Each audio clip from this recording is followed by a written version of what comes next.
স্থানীয় সরকার, পল্লী উন্নয়ন ও সমবায় উপদেষ্টা আসিফ মাহমুদ সজীব ভূঁইয়া বলেছেন, নির্বাচন পেছানোর কোনো সুযোগ নেই। সরকার সব প্রস্তুতি নিচ্ছে। রাজনৈতিক দলগুলো একমত না হওয়ায় জাতীয় নির্বাচনের আগে স্থানীয় সরকার নির্বাচন হয়নি বলেও জানান তিনি।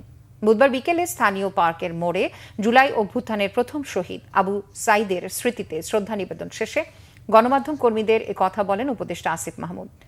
স্থানীয় সরকার থেকে বৈষম্য দূর করতে হবে, সব ধরনের পরিকল্পনা নেয়ার কথাও জানান উপদেষ্টা। পরে রংপুর জেলা স্টেডিয়ামে জুলাই ৩৬ গোল্ড কাপ ফুটবল টুর্নামেন্টের চূড়ান্ত পর্বের খেলায় প্রধান অতিথি হিসেবে বিজয়ীদের হাতে ট্রফি তুলে দেন উপদেষ্টা, যুব ও ক্রীড়া উপদেষ্টা। সরকার ফেব্রুয়ারিতে নির্বাচন দেওয়ার জন্যই সকল ধরনের প্রস্তুতি গ্রহণ করছে। আপনারা দেখেছেন বিভিন্নভাবে সরকারের বিভিন্ন বক্তব্যে, প্রেসিংয়ের বক্তব্যে আপনারা দেখেছেন।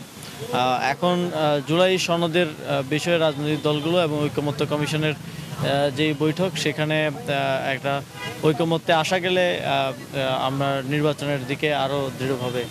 স্থানীয় সরকার থেকে আমরা আঞ্চলিক বৈষম্য নিরসনের জন্য ইতিমধ্যে প্রয়োজনীয় প্রায় 29টা প্রজেক্টের আমরা ডিপিপি সংশোধন করেছি।